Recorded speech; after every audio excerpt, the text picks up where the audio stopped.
Alright, I think we're good. Okay. Hey guys, Cryptic here, and I'm back with some more Nightcall. We are on night 3. Is that an alien? I kinda don't know what this is, so we're gonna go visit this person here. Alright. Hmm. Xavier, or Xavier Tersiv. Oh, this is the hero dude. Nah, I don't think you'd be the most helpful.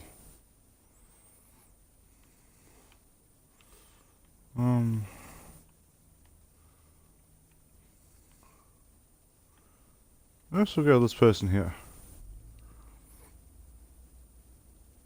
I also don't know if picking up the same person twice is good, like if that gives me new information or whatever, or if new people are better. No, Myrtle. Here we go. You pull over to the side of the road and wait for your passenger. A regular you haven't seen for a while, Myrtle. She appears from the side street, toting an enormous shopping bag, and climbs to the cab. Well, hello there. I wasn't sure you'd received my message. Her voice is cracked and raspy like a broken phonograph. You know all about her sad life story, about her failed romances, her scratch card addiction, and her her incarcerations to date. You were lucky. You'd been given a helping hand. She hadn't. Are you going to get going, or what? Sorry, I'm a little distracted. Where to? To the shelter in Montreal? Montreal? Thanks. You turn the key in the ignition. The motor hums. Damn. It feels good to be warm. And, speaking of being warm, things are kind of tougher right now, money-wise. If you know what I mean. Myrtle, you know it's always free for you. She raises her hand and puffs out her chest. No way, forget it. I'm a passenger just like any other. Her hoarse, raspy voice is like sandpaper over stone. Let's make a deal instead, okay? An agreement, that is. I'm listening. I'll tell you a riddle, and if you find the solution, I'll pay the fare. Sound good? You nod yes. Fine. Should be fun. I hope you're ready tonight. I've got a tough one. I'm everywhere to be seen, yet nowhere in between. Climb as you may, I'll run further away. What am I? The words gurgle from her throat. So, how do you like it? One of my girl pals told it to me. Have I ever mentioned Simone? The name doesn't ring a bell. You shake your head, no. Simone was, well, like a sister to me. We met on the streets. We'd run into each other at the shelter on the 16th every now and then, before those rich bastards kicked us out. Scumbags. All of them, let me tell you. If I were king. She makes the throat slash gesture with two fingers. I'd give him the guillotine. Simone, she's the one that got me into riddles. She did crossword puzzles too. Stuff to improve your mind. She was good. She pauses.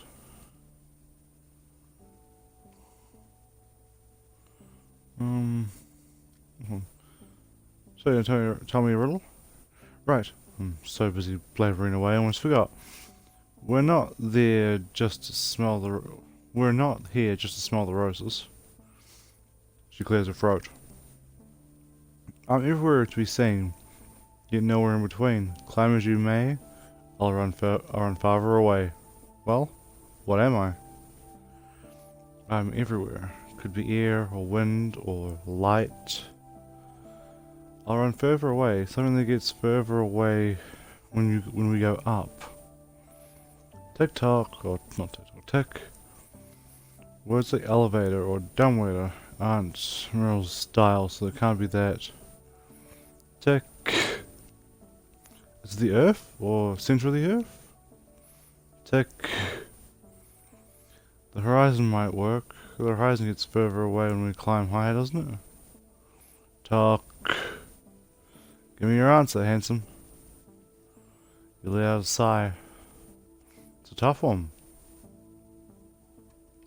I'm gonna go the horizon. That's it.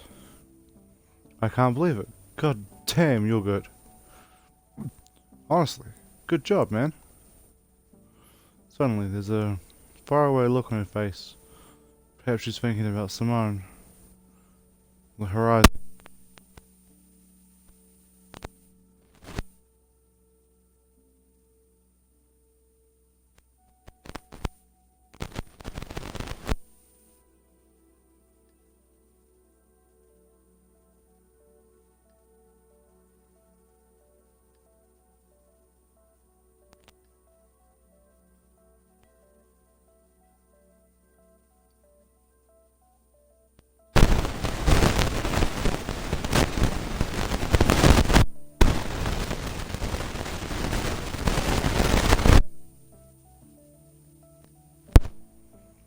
But it's beautiful too, right?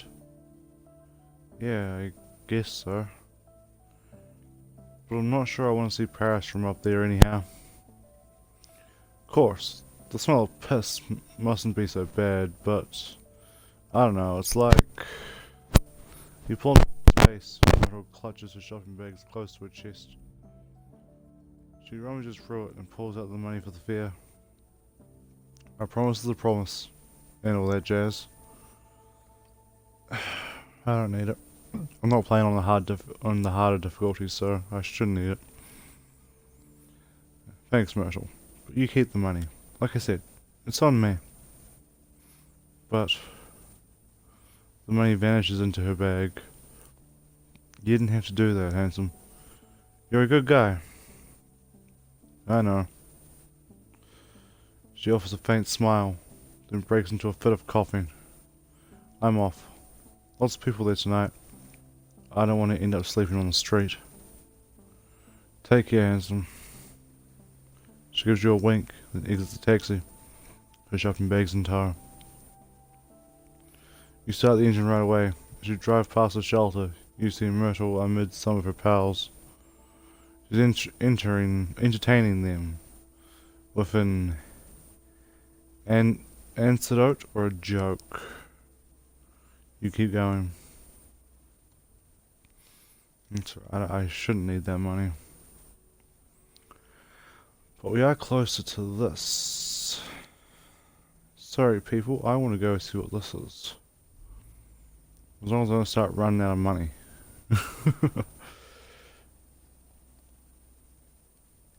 Alright. You look the Belvedere over. It's a rather unassuming bar that had its heyday in the end of the 1980s.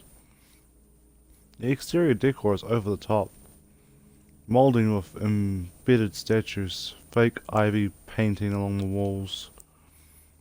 There's probably even worse inside. You glance at the time. They're about to close. Must be a small party. You leave your cab, walk towards the bar and push the door open. Dim lighting, almost no one there. You see your passenger at the end of the bar. She's talking to a young man. Scarf, round glasses, loafers and tassels. And gently stroking his arm. You walk over to the bar, a young woman, no more than 20. looks slyly at you. There are dozens of kinds of liquor behind the bar. We're closing. She's putting glasses away, then clinking her hands.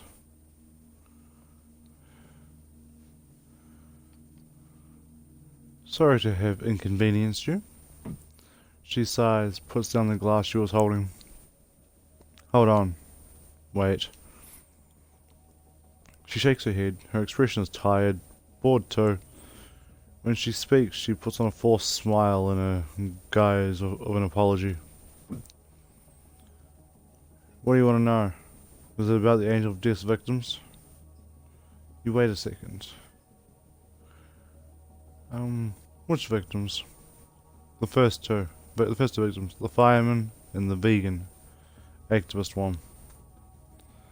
Simon Kolb and Jules Lima. They came in a lot. They were good clients. Regulars.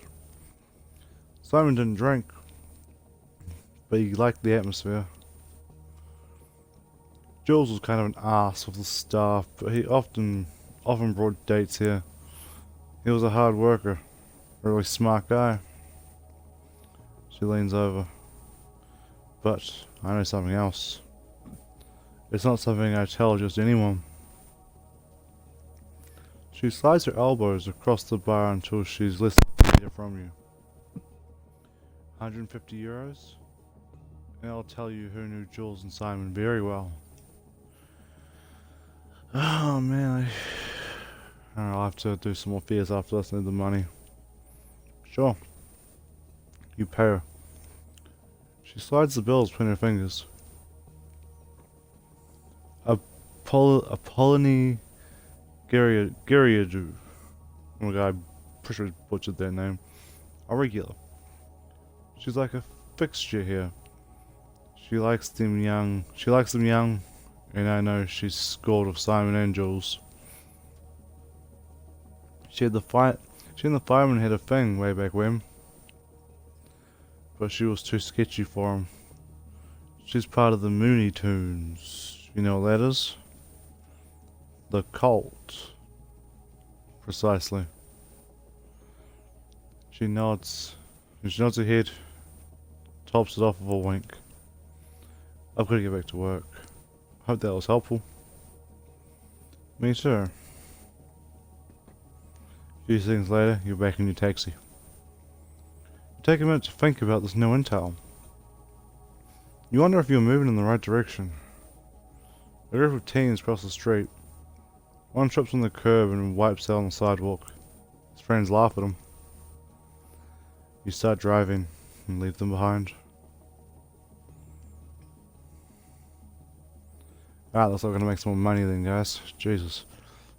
Oh, someone right there. You're nice and close. Okay, I wasn't moving. So what the hell's going on? Francine Gaynard. Gnard? Gyard? Gyard, I don't know. Anywho. The passenger gets into the cab, greets you in uncertain tones. Good evening. You try to answer as warmly as possible. Good evening. Good evening. I want to... She stops short, trembling as if in a panic. Is everything alright? No, it's not. She begins pouring her heart out. A flood of sorrow fills the cab. I lost my cat. Alright. She shakes her head as if chasing a bad dream. I know, it's pretty silly, it's pathetic, but I lost my cat. She holds up a poster with missing animal. His name is Croaky. It's the cat from the other night. You're sure of it? Listen, I know this is gonna sound crazy, but someone saw my cat get into a cab. So I called your company and asked which taxis were in the neighborhood of the night he disappeared. You were the only one. I need your help. Her tone is increasingly hesitant, insecure. Please tell me. You know where he is. Where is Croaky? Where is my cat? She takes a deep breath.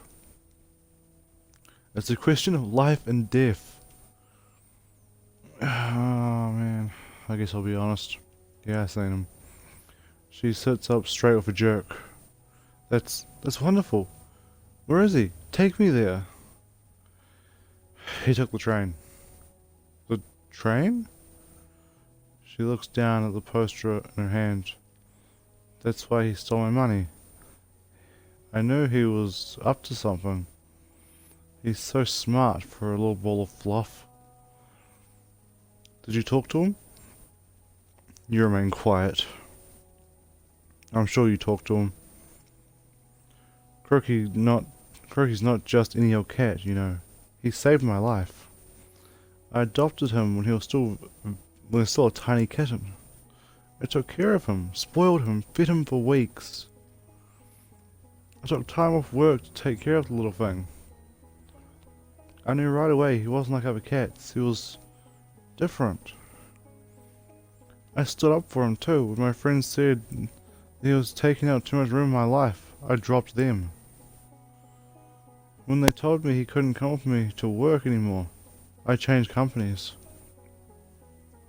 He's the only reason I get out of bed in the morning. Please, I'm begging you. When my mother died, I decided to get a cat. I thought it would take my mind off things, get me interested in something else, and then she stares at you. I'm gonna ask you one last time. Do you know where my cat is? Yes.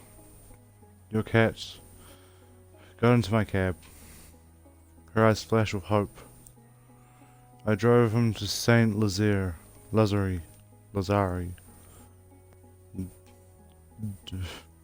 Deauville?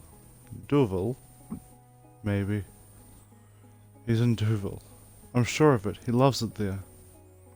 Could you stop the car, please? You pull over to the sidewalk. Thank you. She lowers her gaze. I know I was a little too much for him. I might have been a little suffocating, but he was everything to me. And nobody seems to understand. Nobody.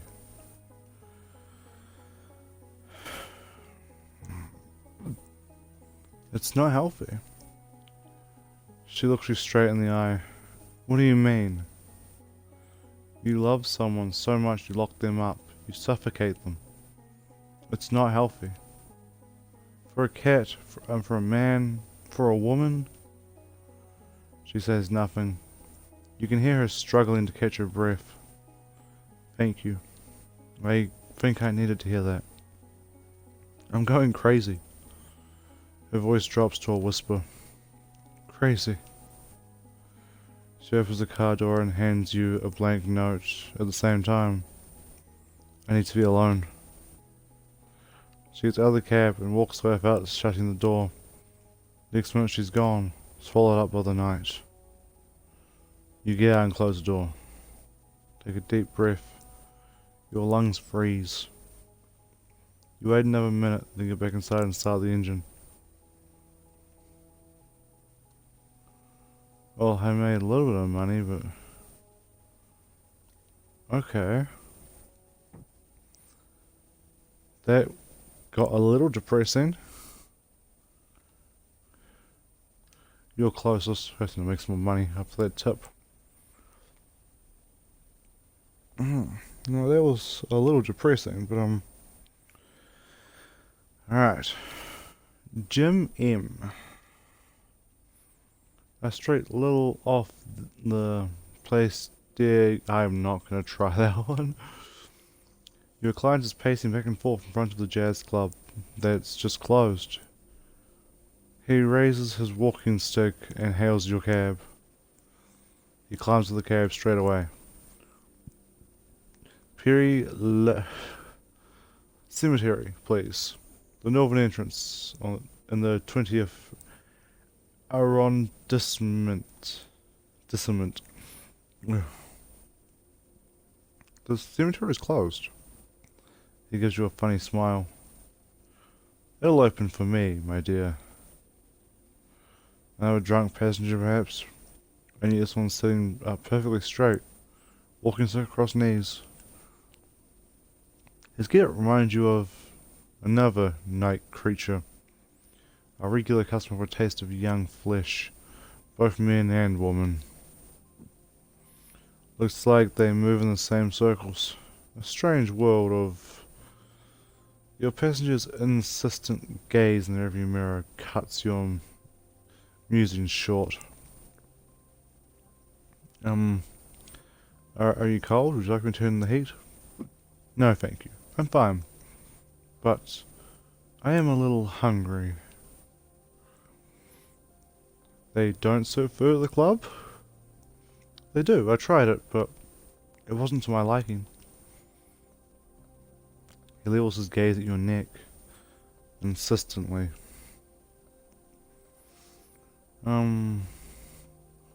What do you mean by not to your liking? The dishes they serve lack consistency and flavor. They aren't filling, if you know what I mean. You prefer more solid fare?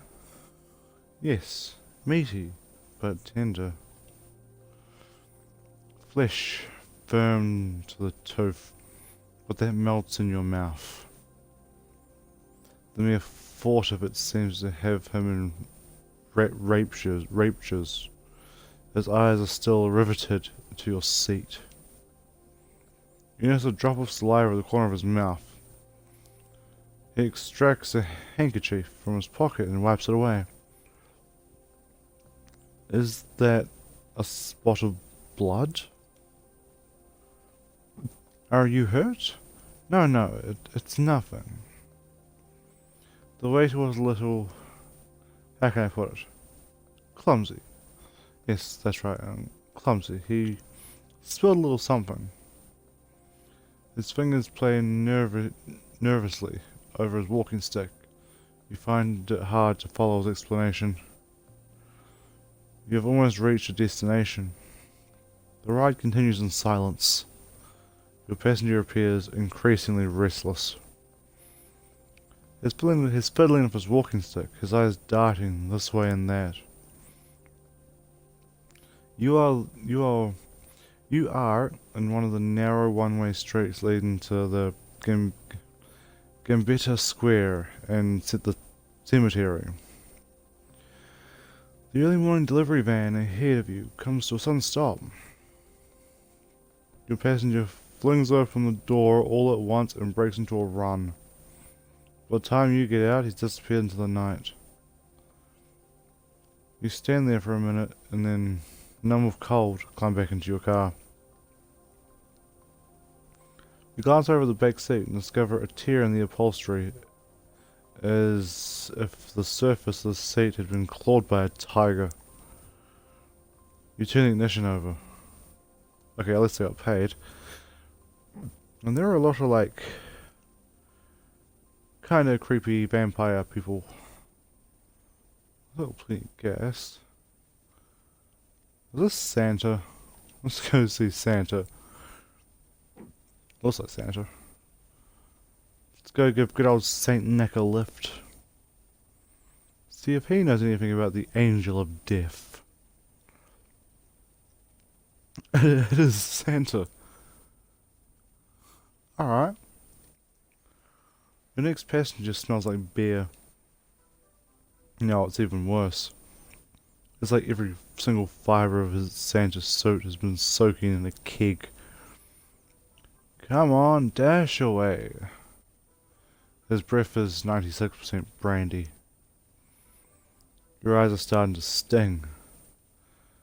I'm parked somewhere near the Champs Elysees.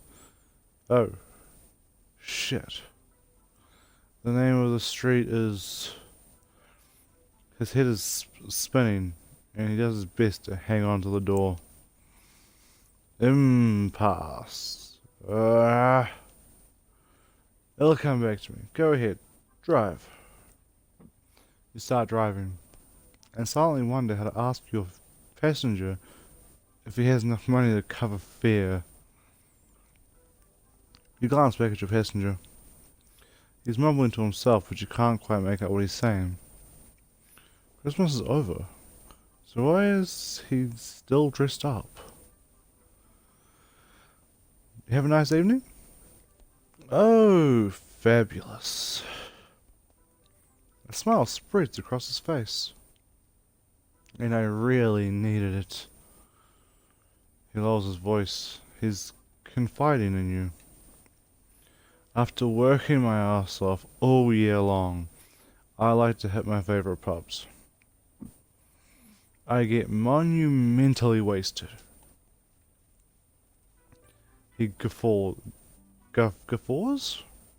Well, I don't know that word. Here, in Paris, there are a bunch of bistros perfect for just such an occasion. No one talks to you, and they have white wine so dry it eats away at the inside of your mouth. And so many different types of brandy. Pear brandy, cognac. He closes his eyes in delight. And sometimes I order just one eeny weeny beer to cleanse the palate. He's almost whispering. Okay, it's usually not one of them fancy microbrews. There. He jumps. Oops. But don't tell anyone, okay? Just imagine if people found out Santa Claus thought the beer here tasted like piss. He laughs a sparkled laugh. When he stops, it's just to throw out non-committally. Anyway, you can't say anything anymore. Honestly, with all the trouble I go to, people should just leave me the fuck alone. All those fair weather activists, they still want their little snot-nosed miracles to get the latest stupid toy. Oh hey, speaking of snot-nosed kids, what is it with this manure pile of a new generation anyway? 50 years back, you could give a kid a book and he'd go on about it his whole life, all starry-eyed. But today's little whiners, what an eyesore. Fucking hell. They want to have it all, but they don't like anything. They all have GSMs when they're 8. Those things cost a whole month's wages. How can you possibly make them happy after that? How? He's staring at you, waiting for you to answer. No idea. He raised his hand. At least you're honest enough to say you don't know, and I appreciate your honesty. He closes his eyes, like he's taking a moment's rest. You want me to tell you what they really want? What kids these days want are machine guns and dolls. Whose hair you can fix. He seems to have calmed down for a second, but it was just an illusion. Speaking of which, both girls and boys like those dolls whose hair you can fix. He twitches his mustache in silence. Back when I still made toys for kids, I can tell you they couldn't care less about them. Couldn't give a damn. They just wanted to have fun, play, laugh, and forget that their parents were losers. He leans over to you, rife with anger. Fuck. That's the real problem, I'm telling you. Parents are losers. Idiots. Putting kids into the world, those guys haven't got a clue. Am I right or am I right? I mean, have you seen the state of the ice cap these days? Have you? Huh? 'Cause there's not much of it left. He pauses. Now, I can't say it's all bad. I don't have as many polar bears coming into my yard. Damn nasty bears. Vicious, mean. I'm not sad to be rid of them. He heaves a long sigh through his beard. Before things were different. Tears form in the corners of his eyes. Shit. I can't talk about the past without crying. Like a little girl. I can't talk about the past without crying like a little girl.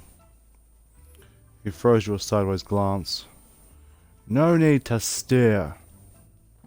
You don't even have time to react and he starts back into his rant. I remember you, you know. To tell the truth, I remember everyone. Every single person. You. You were an angry one. So terribly angry. And your letters. Your handwriting. Holy fuck. Were they hell to decipher. Don't worry though, the elves handle all that for me.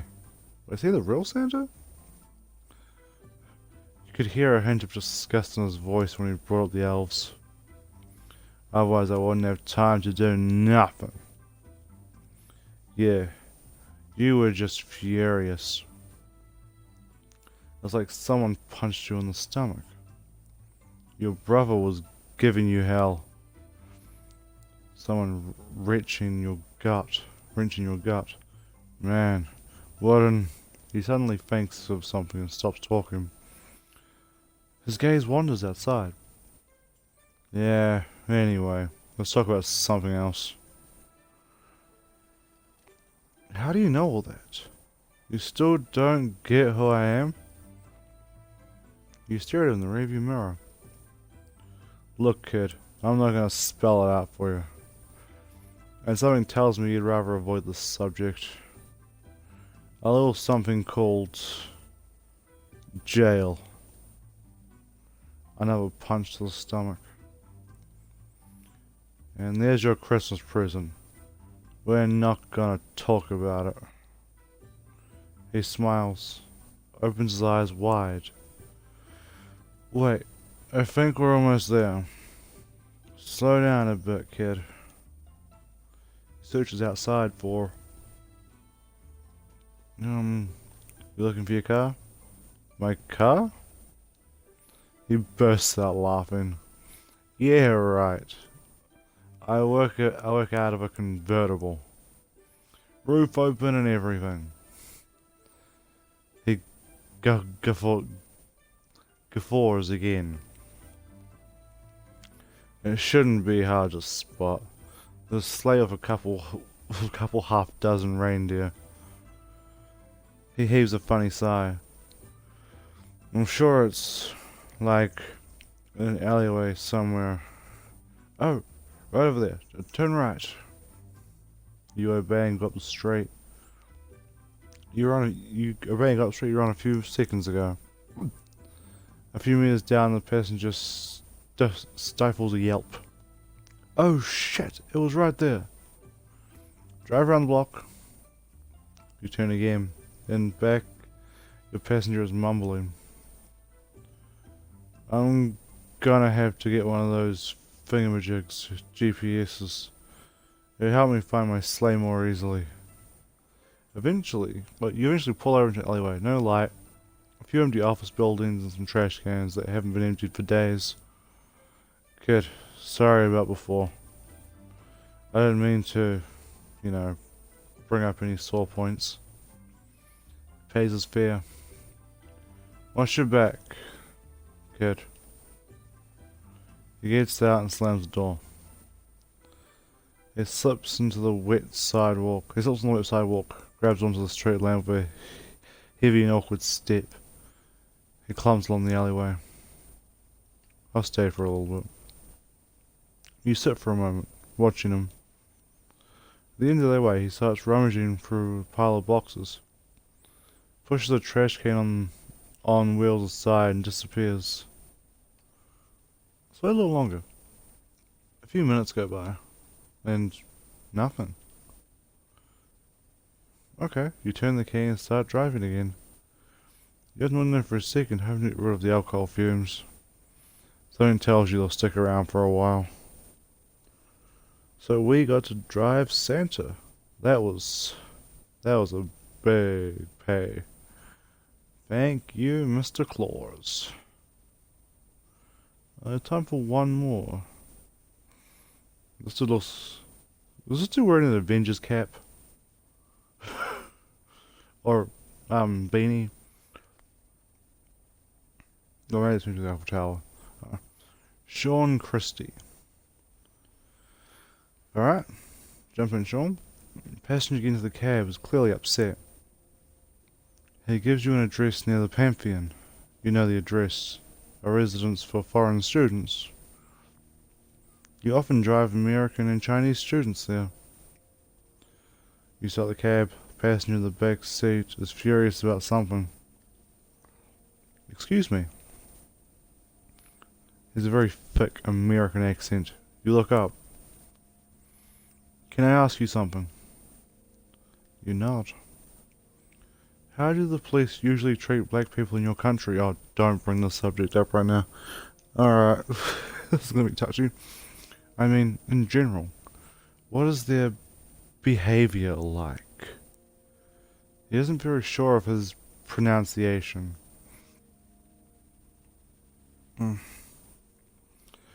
I'll be honest, I guess. I'd say the police have a problem with black people. You reveal your teeth as you continue speaking. And Arabs. And anyone wearing a hoodie. A hoodie? Yeah, wearing sweats. Yeah, if you dress like someone from poor neighborhoods, they give you a hard time. What does rascally mean? It's a new word to him. You shake your head. Well, it's a word with sort of negative connotations. Negative? Yes, definitely. He gives you a little smile. Now I get it. They thought I was a lowlife, a rascally, whatever it is. Even with your accent? Well, they didn't seem to understand me very well. Or maybe they thought I was making fun of them. He sighs.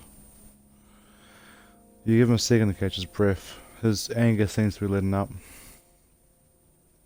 Where are you from? He seems surprised by your question. Chicago. The States. What's it like there? It's really beautiful, especially the architecture. I glance out the window. He's quiet for a moment. It's not Paris. It's not France. But I miss it. I miss it so much. A pause. Look, I'm sorry. I shouldn't have jumped on you with that question like that. Don't worry about it. This afternoon, after school, I got mugged in the metro by some guy. His voice drops to a whisper. He was the same age as me. He stole my money and phone. He raised his voice a little. Luckily, I still have my credit card and my papers. I went straight to the police station. I was there for 8 hours. I'm tired, upset, about ready to quit. He raised his voice even more. I like France, but it's just as hard here as it is at home. People look down on you because they don't like the look of you. That's the right expression, isn't it? You nod yes. They say France is a land of freedom, of human rights. But you have to behave a certain way here too. The right way. He screws up his eyes. I'd like to be judged. Objectively. But I guess there's no such thing as objectiveness. He settles back into his seat. Right, and that sucks. And it's happening all around the world right now as it is. Fucking hell. And I hate racism. Fucking do. Anyway, we'll get back to this. No rants. What are you studying? Excuse me? A minute ago. You said you're leaving school when you were mugged. What are you studying? I'm studying to be a mime. A pause. Go ahead. Say it. I didn't say anything.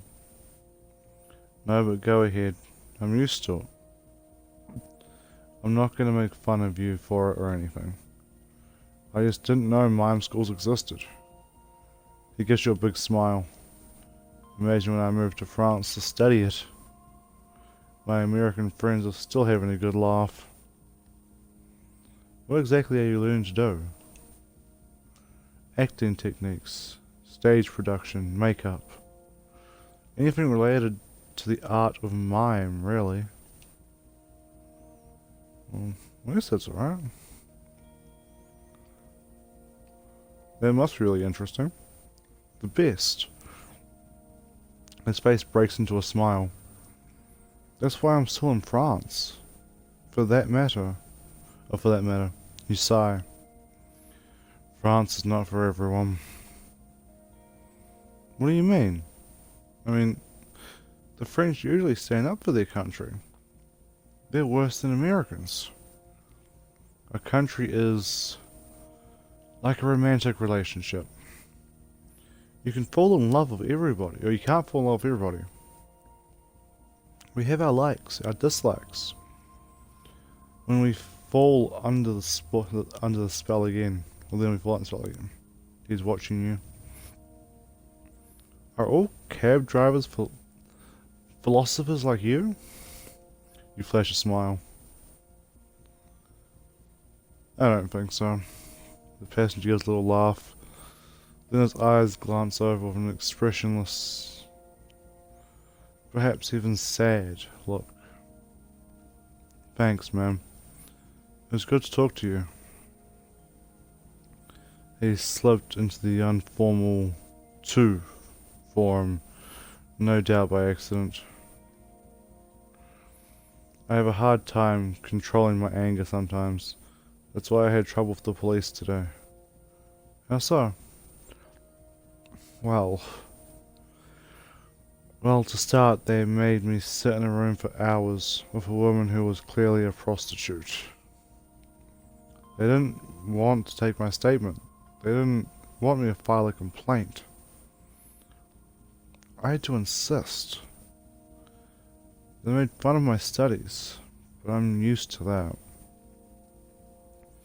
A small smile appears at the corner of his mouth. And then I started to get a little mad. When I mentioned the American embassy, they said if I wasn't happy here, I should go home. Certain innuendos were a little... When I got out, there were no more metros. So here I am, telling my life story to a philosopher cabbie. He gives you a smile. Cops, it's complicated here. Do they treat you badly too? You smile and shake your head. No need for him to know. Suddenly, the Pantheon appears among the dark buildings. Its white dome breaks up with dull orange and brown tones of the Parisian night sky. Parisian. Your passenger breathes a little sigh of satisfaction. It's beautiful, isn't it? No doubt about it. You park in front of the residence where the young man lives. He pays the fare and stretches his hand towards you. Thanks again. Meeting you was just what I needed.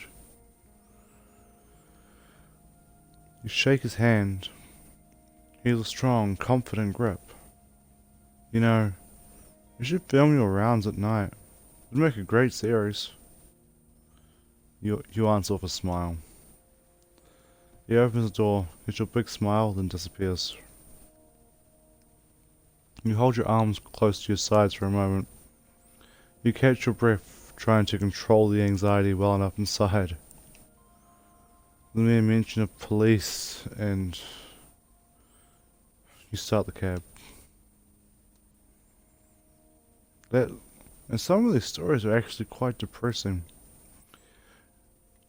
I mean, I would love a game that's just this. A game that is just driving around and a cab driver talking to people, getting their stories. I mean, it doesn't even have to have like the whole investigation side. It would just be really cool. Oh, what? Oh, I got there and I had to go. I have met Myrtle. The horizon?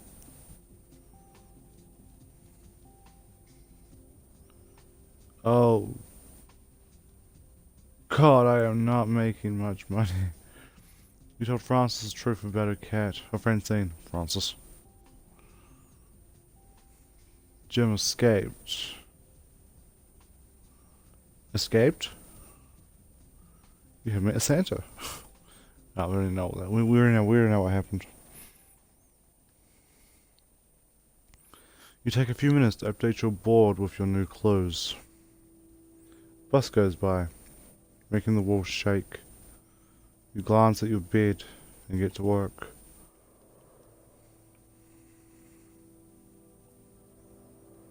I don't have anything? Oh wait, no connections. You.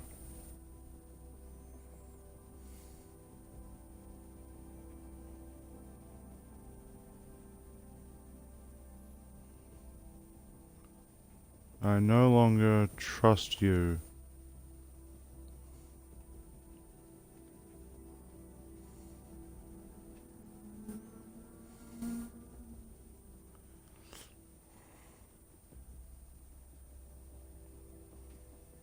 Victim 1 and 2. See, I don't trust you anymore at all.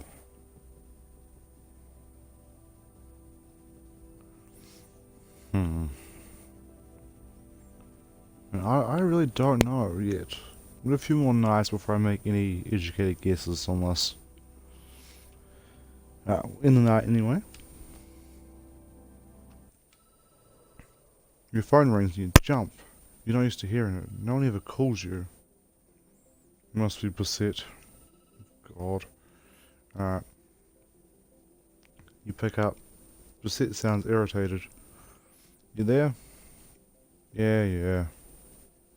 Listen, it's... She pauses. You suddenly hear a ruckus in the background. Probably noise at the station. Beset raises her voice. Anyone got the time? Hey, guys, anyone? Fuck, they're all Neanderthals here. Listen, it's early and I'm wiped out. So are you, I bet. Let's get straight to the point. What do you have for me? In a calm and methodical voice, you start giving her the evidence you've collected. You start with the first suspect, the connections of the victims, the rumours, then the second suspect, and so on. A few minutes in, she lets out a whistle. Not bad at all. Seriously. You should come give a lesson to the zombies I work with. A long sigh. I have some good news for you. We checked the alibi of one of the suspects I gave you. As you listen to her, you turn to the board and pull down the suspect she's referring to. So it's gotta be someone else. She snickers. You know how lucky you are? I'm doing your job for you, pal. Okay, enough chit chat, I gotta run. I'll call you in 3 days, okay? Okay.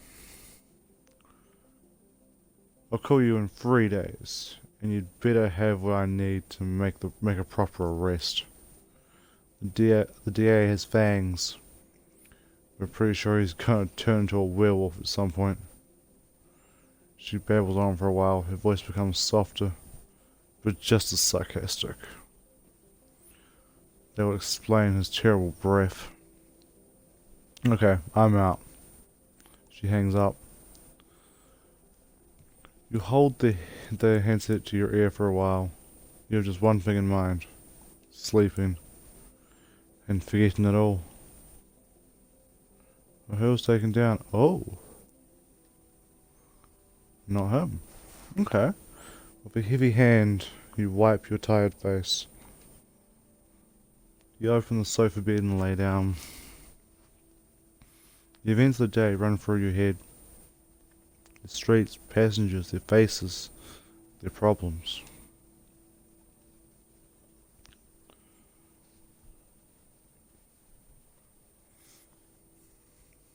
Alright. There we have it, guys. That was night 3. You open one eye. Someone flushes the toilet and you hear the pipes shake. One of them runs under your bed. You find the sound calming. You get up quickly. A few minutes later, you're outside your studio. Alright. I'm sure you guys know the drill by now. We're gonna leave this one here. So, oh man, I didn't realize I was gonna be losing suspects. So we're not doing worry about him. I still think it might be the quote unquote vampire chick. Oh, but we'll find out. Hopefully I don't screw it up somehow. But yeah, if you guys enjoyed the video, make sure you leave a like. Feel free to leave a comment down below. Tell me who you suspect so far. And yeah, if you want to see more videos in the future, just make sure you hit subscribe. Other than that, guys, I'll catch everyone later.